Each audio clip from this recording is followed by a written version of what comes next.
Believe that this letter is the earliest writing in the New Testament, probably about 20 years after Jesus' death.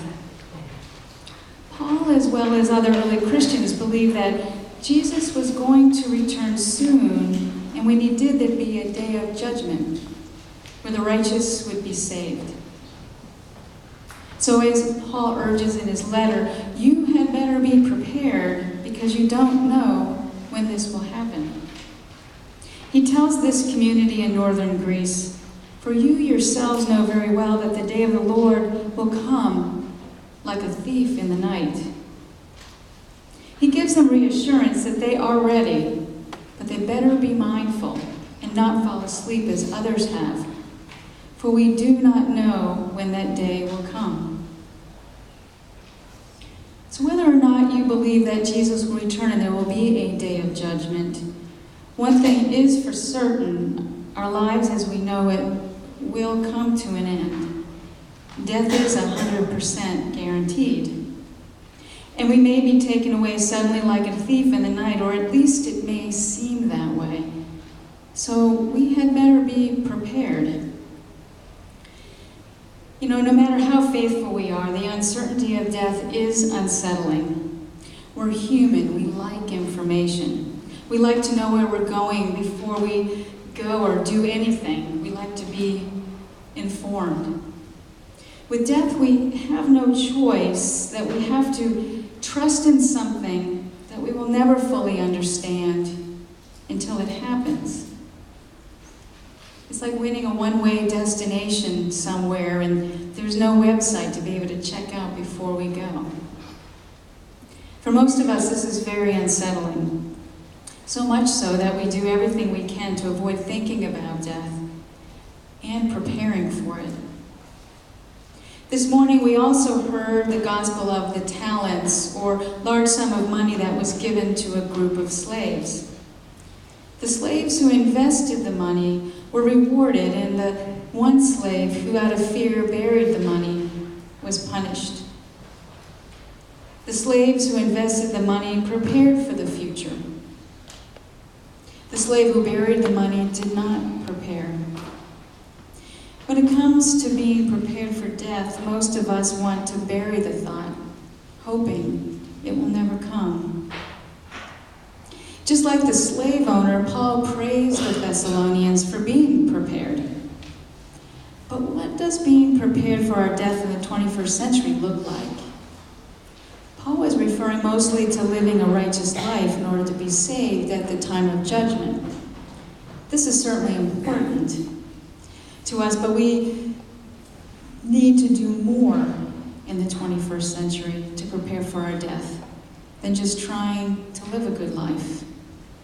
2,000 years ago, people didn't have to make hard choices concerning death. Death was something that just happened. There wasn't much we could do to postpone it. It was a fact of life. Modern medicine has changed all of that, which is wonderful. Our lives are so much better off now than they were 2,000 years ago. But we now have choices about how we hope to die when the time comes. So why is it so important to prepare for our death when it will happen anyway? We can't stop it. Because being prepared gives us hope. Being unprepared causes despair. As a hospital chaplain, I often see people in great despair because they never took the time to prepare. They somehow believe that medicine will always be able to keep them alive. We prepare for things in our lives. We like to be prepared. Gerald is preparing to move to Kansas City. Randy's preparing to retire and change careers. We really like to be prepared. It gives us control. It makes us feel hopeful. But what about death? Are you prepared? Preparing for our death requires us to take a close look at our lives. Are you cultivating a daily spiritual practice that helps you feel connected to the divine, a power far greater than medicine? through practices like prayer, meditation, reading scripture, art, poetry, music, and finding meaning in your life? Do you have unresolved issues with forgiveness? Someone that you know you want to forgive, but you keep putting it off because you know you'll get to it someday. Have you told everyone who you love that you love them? Have you decided to be an organ donor? And if you have, does your family know? Have you told your family if you would rather be buried or cremated? Have you thought about how you wish to live your last days, and have you shared this with the people most important to you? And have you written your wishes down in a way that can be used to make decisions about your care? The biggest tragedy I see as a chaplain is a dying person who's unable to express their wishes and never made their wishes known. Do they want to be put on artificial life support? Do they want a feeding tube? Do they just want to be made comfortable and not receive aggressive treatment? Not knowing the answers to these questions causes tremendous burden and conflict on a family who suddenly find themselves having to make these hard choices. You may have already experienced this. This can all be avoided by being prepared, by talking to your loved ones and putting your wishes in writing. This is so important that I urge you, if you haven't already, to fill out an advance directive. An advance directive is used to name a healthcare agent or someone who can speak for you when you're unable to make decisions because you may be too ill. An advance directive also gives you the opportunity to choose or not to choose treatment preferences that might be used to try to extend your life. I have a handout in the back of the church that gives you a website where you can get the advance directive forms for the state of Maryland.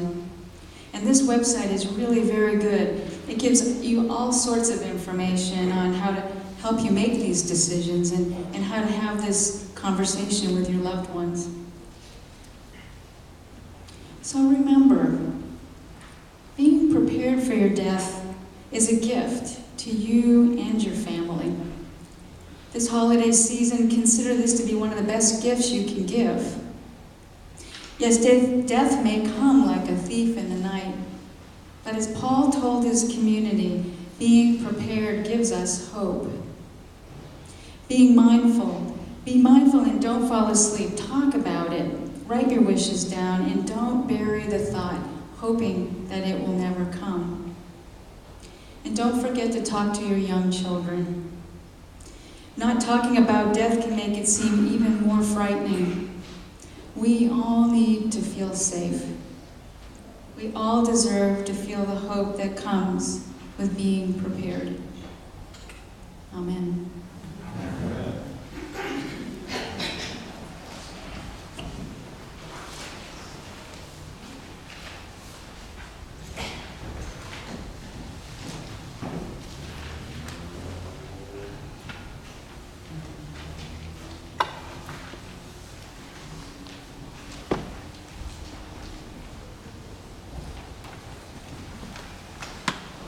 Page 7, we say all together the Nicene Creed.